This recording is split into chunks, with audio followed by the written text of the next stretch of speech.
I was thrown headfirst into a deep, dark winter season when my son died.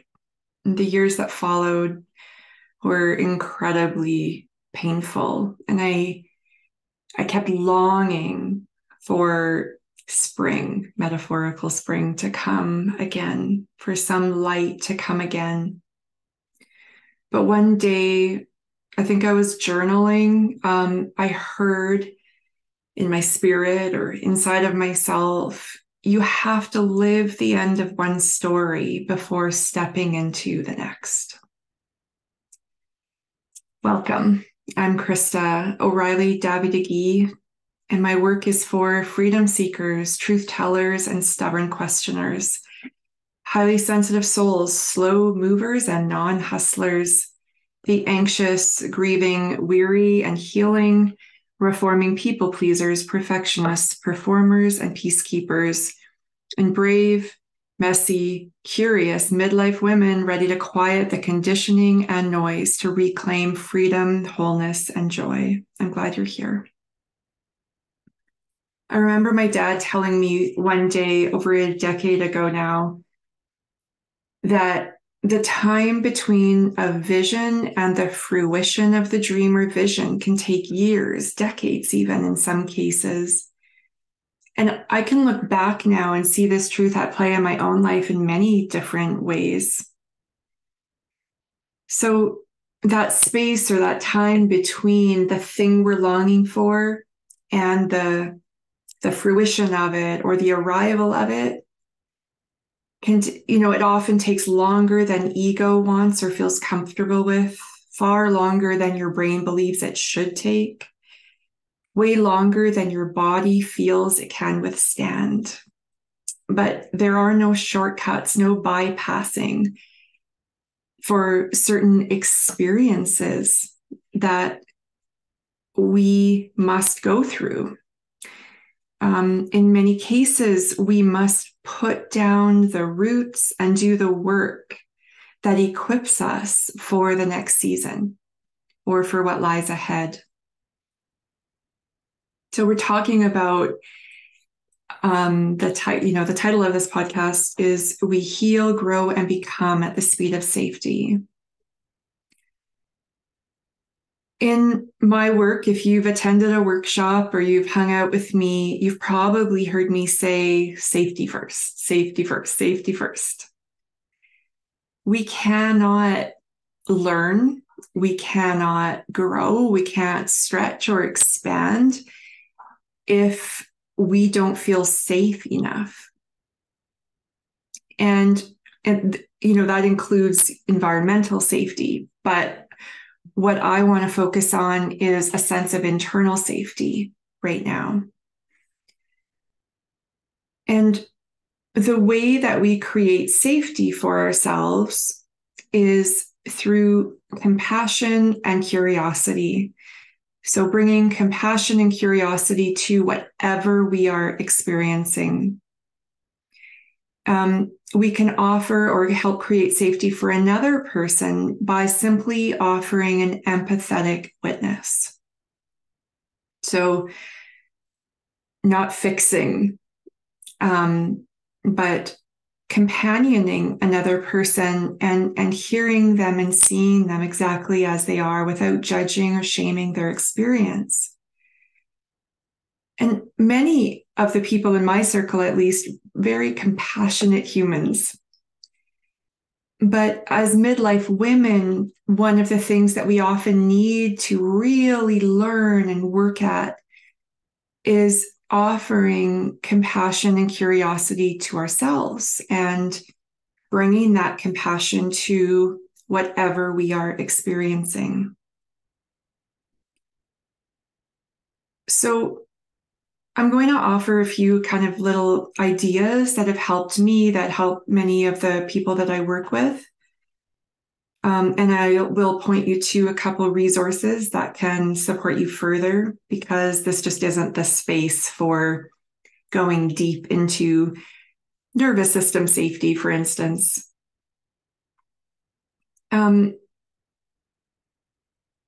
Wherever you are, though, if there is a longing or a desire or even a need to move towards something else, whether that's healing or freedom or a new job or a better relationship, whatever that is.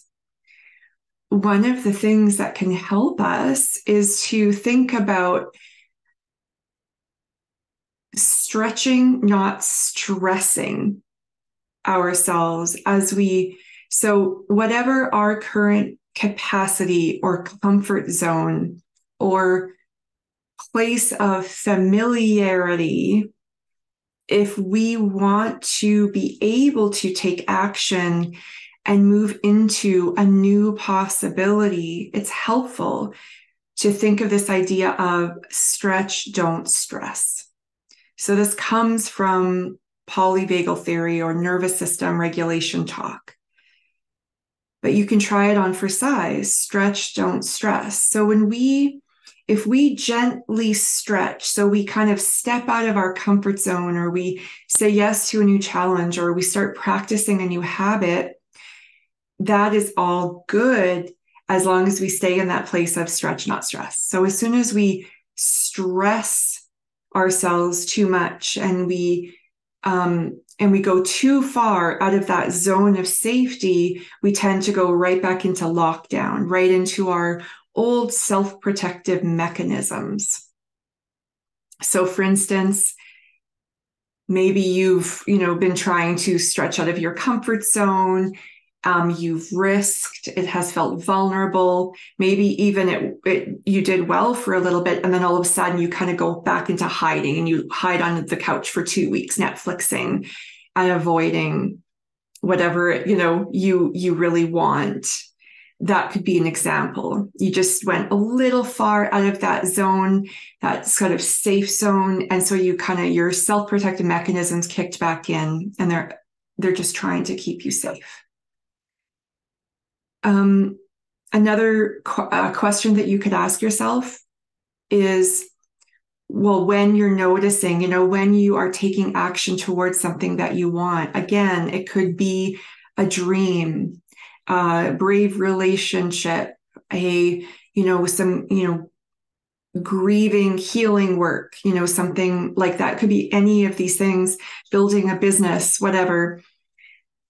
When you notice yourself wanting to shut down, say, or go into those old self-protective mechanisms, you could ask yourself, am I feeling unsafe or am I feeling uncomfortable? I think I might have referred to this in a previous episode. I'll say it again, that just in case, all emotions are messengers. They're not good or bad. They're all important. We don't have to act on them, right? We can, and I'm going to talk about this here, about choosing our response, but, allowing ourselves to feel fear, discomfort and everything is actually important if we want to walk in greater freedom. But it's really tricky at first if we've spent decades learning how to numb or avoid discomfort or really challenging emotions and what it feels like in the body. It can feel really unsafe. So we can do this very slowly, just like I said at the beginning, we heal, grow, become at the speed of safety. So even learning how to feel our feelings or the physical sensations that correspond to those feelings, we do that, safety first, right? So we might have to dip in, come back into safety. We practice little by little. More and faster isn't better, right?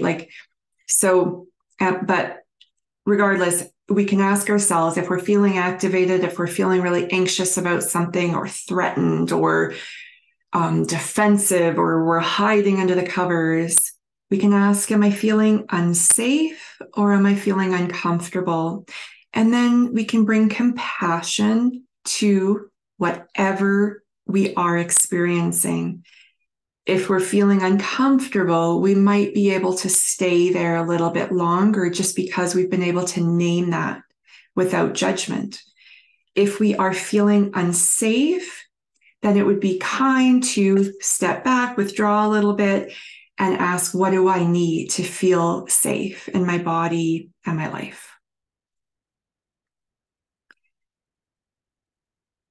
When we are in a place in our life where we want change, we have a vision for who and how we want to be in the world, or the life we want, or we're creating something or building something or learning a new habit, or again, like healing, unresolved parts of us or experiences from the past, say. If one of the things that is required, one of the skills that is required is to learn how to pause. So I'm going to point you towards a particular workshop that will explain this better than I'm managing to do in this moment. So I'll tell you about that later, but the pause, so we're all operating on these old patterns, and they are largely unconscious. So before we even have conscious thought or awareness around it, chances are we've already reacted. We might have already taken an action in reaction, or it may just be that something has happened in our body. So we may notice, for instance, that we've gone into fight or flight. We don't always understand what the heck is happening. And one of the most empowering and compassionate things that we can do is to bring some awareness to what is going on inside of us, or what's going on in our nervous system. So I'll just mention it here. So I have a workshop. It's called Feel More Empowered. It's available for only $7. You can get that on my website, alifeinprogress.ca. And that is a great introduction to what I'm talking about here. And I offer a graphic that can really be supportive, that I kind of created to help you start to notice what is happening inside of yourself. So when you feel like fear, when you feel like you want to go shut down or climb into bed instead of doing the work, when you want to run or burn everything down, you can start to kind of correlate that to this inner experience. And even a small amount of awareness of that can really help calm any judgment or shame you might be experiencing, and help you feel more power of choice. So what we want, though, is to practice a pause.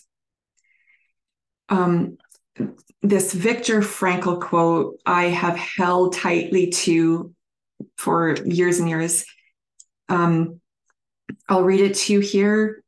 It's between stimulus and response, there is a space. In that space is our power to choose a response. In our response lies our growth and our freedom. I just refer back to that over and over and over. But a really cool thing is, like, long before I ever encountered this quote, I was practicing and noticing it in my own life, at least some of the time.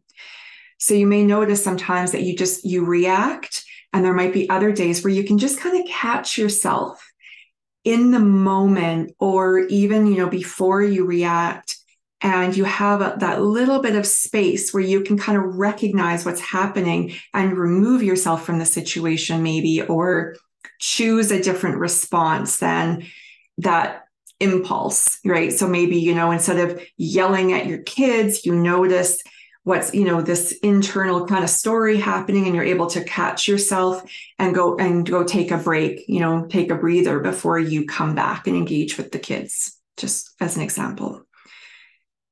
So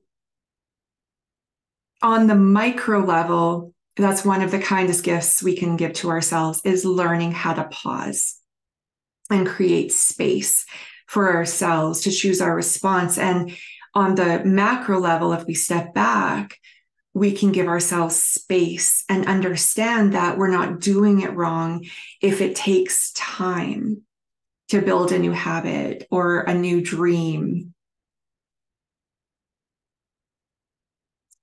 or to come back up out of deep grief into feeling like you're thriving again.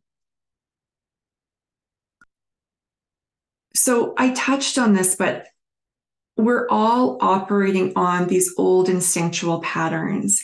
We can only change them when we bring awareness to it first. Without the awareness, we can't take any positive action towards building a new pattern or a new way of being or a new way of talking to our partner or a new way of relating to ourselves. And a lot of us judge and shame ourselves and blame ourselves because of patterns of behavior that we have felt unable to change. And we start believing that that's who we are. We start believing that that pattern of behavior is our identity. And what this type of work can do is help you understand that those behaviors or patterns, again, they might be a behavioral pattern, they might be a thought pattern, they might be the way that you speak to yourself or your inner critic's voice or whatever, that is what's called state, not trait. So again, these behaviors or patterns are not who you are. They are not your identity. They are simply how you learned to show up to life. So we all have these patterns. One of the earlier episodes of this season, I talked about personality and how personality is not your true self. Personality is really how you learn to get your needs met. So it's how you learn to feel loved or safe or find belonging or approval, for instance. And these patterns that I'm talking about here are more about how you learn to feel safe, how you learned to comfort yourself or soothe yourself in some cases, how you learned in some cases powerlessness, that actually, in some cases it's better to just allow whatever's happening instead of fight against it. It's all different. All of our experiences are different, but they're patterned from our past experiences. But they are not who you are. And that's a really important distinction, is you can stop blaming, shaming, and judging yourself because you have these patterns at play. You can realize that there's a reason that they are there. They served you in some capacity in the past. It doesn't mean that, they necessarily were ideal, but in some way, they were a pattern or a mechanism that did provide some kind of comfort, soothing, safety, whatever. And as you bring awareness and you learn how to pause between impulse and response, you have more choice. You can begin to develop new patterns. So there are many, many experiences in life that cannot be rushed. They take time. They require first a measure of internal safety. And that can include, emotional, spiritual, psychological, and physical safety. So things like grieving, or, you're in a car accident and you're physically injured. You can't rush your body healing. You can take good care of yourself. And that there are other things, like I talked about having a vision or a dream or a longing and that space between it. But, there are things that we have to simply grow into. And in the growing into, it can feel like nothing is happening, and that isn't true. So I'm a very vision-oriented person, and I just realized actually that, I have come to the end of the life vision I created like 16 years ago. I have grown into it. I have walked it out, and I'm here now living that dream, which is kind of a beautiful, amazing thing. And now, though, it's time for me to set my vision further and dream again and create a new vision for the next 15, 30 years. But I don't know how to walk into that yet. I'm going to have to take one baby step at a time. I'm going to grow into it over time and space. I'm going to be required to learn new things, and I'm going to meet new challenges, and I'm going to keep putting down deep roots, and I'm going to be uprooting probably old stories or places of wounding. The only way over to the vision or the new dream or the outcome we seek is through. So rushing itself or bypassing is another way of avoiding. It's too painful. It's too hard. It hurts.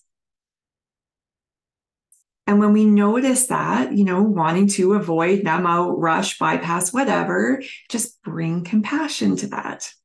Get curious about it.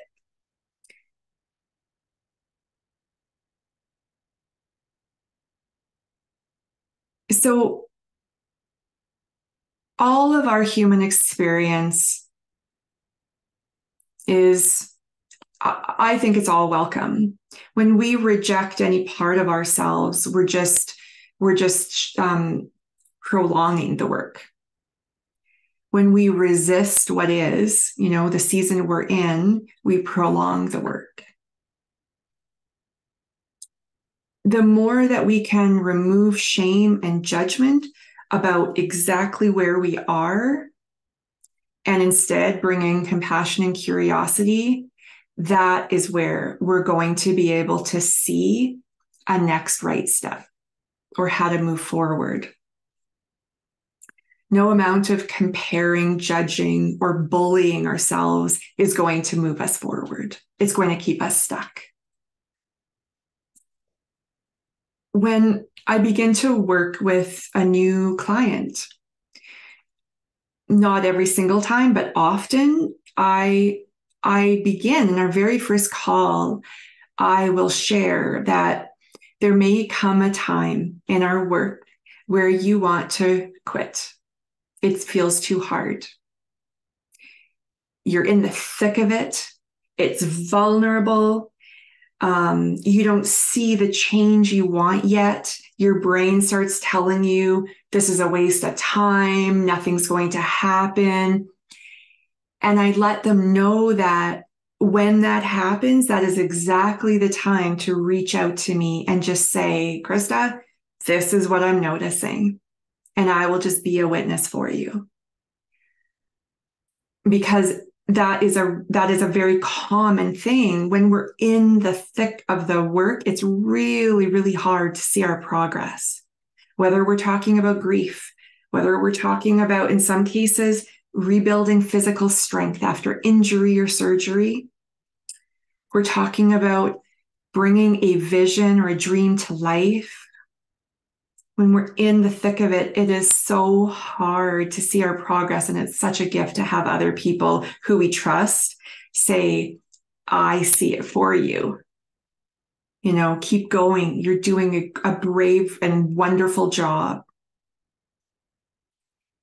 if we just keep moving one tiny baby step at a time, we will get to a place where we can look back and be amazed at how far we've come. While I can't promise that to another human, I can say, at least within my client work, when there's a container and I understand kind of what we're navigating, etc., I can say with great confidence, at least, that time and time again, I have experienced this and I witness it for and with my clients. When you're in the thick of it, it can feel dark and murky and like nothing good is happening, but there is important work happening right there. Just do not quit.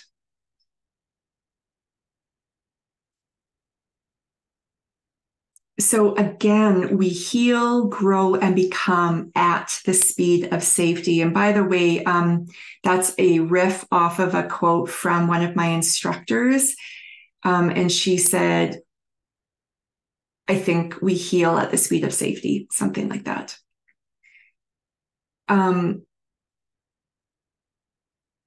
We heal at the speed of safety. So sometimes we have to do our work layer by layer.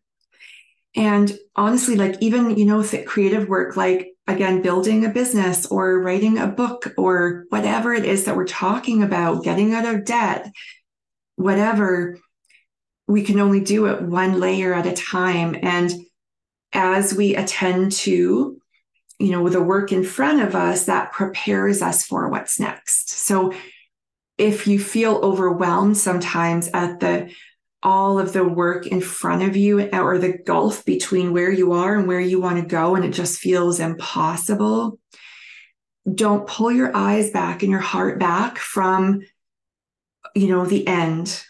Don't worry about the how right now. Just do the one little thing in front of you.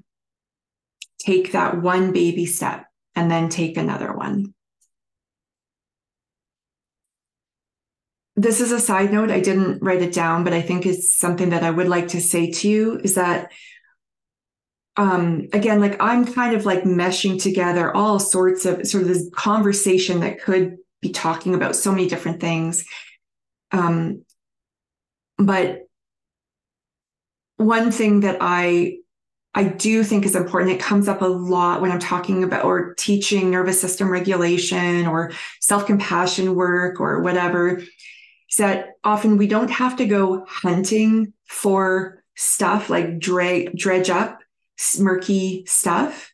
And again, like my role is very different from a therapist's role. So you may want to take certain things into therapy, but with my work or grief work or whatever, we don't have to go looking for problems.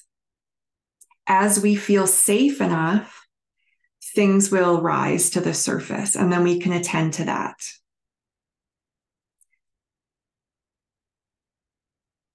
So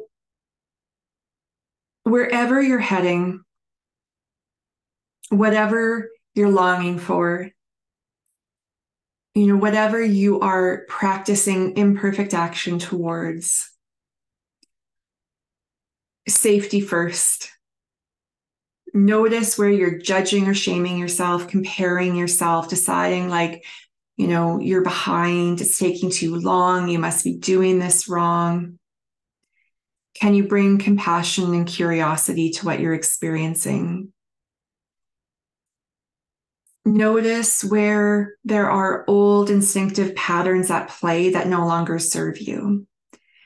And see if you can create a tiny pause between impulse and response where you can choose another possibility or take a different action and see how that feels.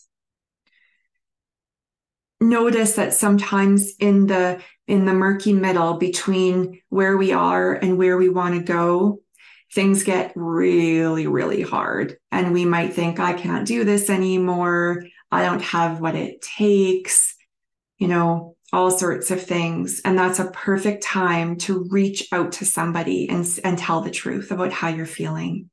You don't need to be fixed. You need to be witnessed. in many cases. But you can also learn tools and practices to help discharge stress or move it through your body. Or if you've, that stretch, not stress, if you've stressed yourself and now you're kind of dysregulated and you're out of that zone where you can take effective action, there are tools that can help you come back into that safer zone so that you can have your prefrontal cortex online and you have clear thinking and you can choose a next step.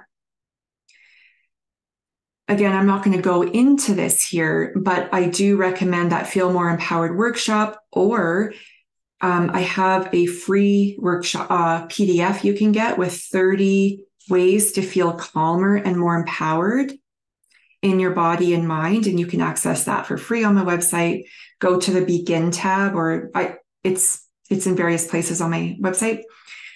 But if you are feeling kind of stuck in that in-between place, or you feel despair, you feel like spring is never going to come again, there are a few different things that you can try. I'm just going to throw out a few ideas, but again, I recommend go get that worksheet, that 30 ways PDF for 30 ideas that you can test out for yourself. And depending on the exact circumstances of your life, some may feel more appropriate than others. But here are a few that have helped me. I started this episode by talking about being thrown head first into a deep and dark winter season with the death of my child. And there were no fixes for that. I could only go through. There was no rushing or bypassing the work that I had to do and the work that grief needed to do in me so that I could step into the next season. So any kind of movement is often really helpful when we're stuck, when we're feeling like we don't know what to do. Move. It could be like get out and walk in nature or go for a run, but it could also be get up and go get a glass of water. It could be like shake out your body. It could be get up and dance. It could be almost anything. Like there's this shaking video that was really helpful for me. I'm not saying it's helpful for everybody, but I liked it. It's just kind of like just moving the energy through my body. These days, my Pilates class, even when I'm feeling really sad or whatever, I know if I go to my private Pilates class, I move that energy through my body and I always feel more regulated after. So virtually any kind of movement can disrupt the old pattern and help create some space where we can choose our response. Sighing or humming or singing or gargling can all be ways of helping regulate ourselves. So for me, sighing is one of the ways that I naturally self-soothe. And maybe if you've grieved before, like deeply, you've noticed your body doing that before your brain even realized. So you could try that on for sighs. Hum, sing, sigh, or gargle. You can shift your posture. So when we're feeling afraid or shut down, or we're in fight or flight, our posture changes. So in fight or flight, we might feel very rigid, have a lot of muscle tension.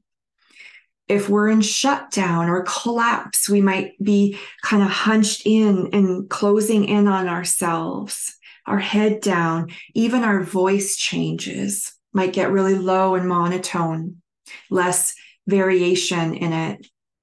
When you notice that, just sit up. Just shift your posture almost in any way. But like what I would recommend is sit up, open your chest, maybe stretch your arms behind you, and just keep your body faced forward and turn your head left and look around you, and then maybe forward and gaze out, away from a computer, maybe out the window. Turn to the right, look over there. You might name what you see, engage your senses. That signals safety to our nervous system. So shifting our posture is a really accessible way of creating some space. And we can do that pretty much anywhere that we are. Actually, there was 4. So the other one I wanted to throw out there is cold. Again, I'm not saying this is appropriate for every human in every situation, but for me, when I was having panic attacks, I was dissociating, and just in this deep, deep fog of grief, cold was helpful. Getting out for walks in winter when there was like a bite on if you live in Canada or you live in northern climates, you might know what I'm talking about. Like there's this sting on your body. That would help me feel alive and connect me to the earth, connect me to my body. Sometimes I would go and just put my face in the freezer for a bit, or get a cold pack and just feel the cold. Again, that was one thing that just helped me connect into my body and remember to be present here in my body and not leave. Some people love like cold immersion, like cold showers, cold swimming, etc. Anyway, I am not going to redo this, and I do feel that I could have done a better job potentially of being more precise, but I'm just going to leave this here. The point is, you get to move at your own pace. We heal, grow, become at the speed of safety. And if you want to move forward in something that you care about, bring safety, help create safety for yourself. Remember, compassion and curiosity. It could be as simple as saying, "Oh, I hear you. You're afraid right now." But also you're excited. That was one of the things when I first started my business, actually, that was, well, in the first couple of years. I think the book came out in 2017. It was The Stress Mindset, something like that. And it got me started naming that for myself when I was teaching something, and I was noticing a lot of anxiety in my body. And I started to learn, the physical sensations of anxiety actually mirror the physical sensations of excitement. But my brain interpreted it just fast and furious as like danger, So I would practice bringing compassion to that, naming my experience, not dismissing it, not judging it, just witnessing it, feeling it, and begin to recognize, oh yeah, I'm noticing anxiety, and also I'm noticing I feel excited. So just one little example. But wherever you're going, bring safety to your experience. Do your best to stretch, not stress. And that could just mean that, keep your eyes on your own path. It doesn't really matter what works for another person. If you are feeling stressed out or out of regulation, take good care of yourself. What do you need to soothe? What would help you feel loved and cared for? But don't quit. Don't quit. There is light at the end, and then there's just a new beginning. But but there is light ahead. Spring always comes again, even when it feels the darkest, even when it feels like there's no momentum and no movement. As long as you keep taking one tiny step and then another, perfection is not required. You can be as messy as any human could be. It doesn't matter. You will notice positive change. You will be able to look back one day and say, I did that. All right, so I'm going to wrap up. Imperfect action. I already mentioned the Feel More Empowered workshop, or the 30 ways to feel calmer and more empowered in your body and mind, that you can get for free.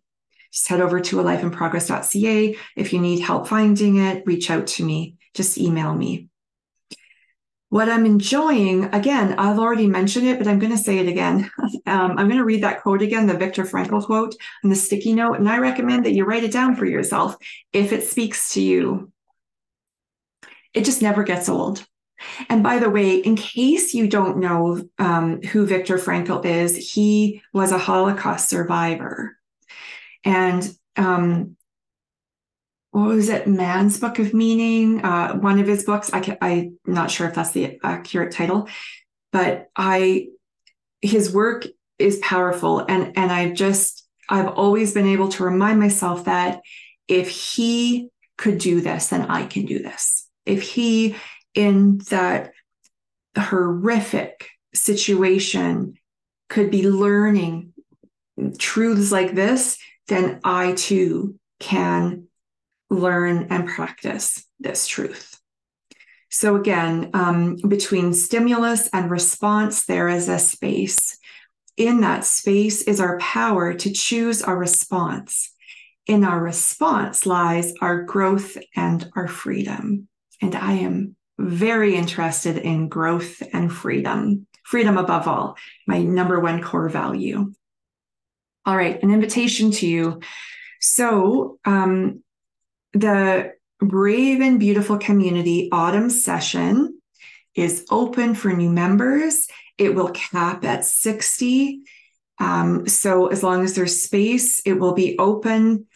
Registration, I didn't write down the date. I'm pretty sure we begin October 9th. But there's still time to jump in early. Early registration ends tomorrow. So today and tomorrow, you can still get a couple of special bonuses by jumping in during early registration. And one of those bonuses is to join the seasonal transition call for free. And that's taking place just before the equinox on September 20th, I believe. But head over to my membership page and you'll see the details.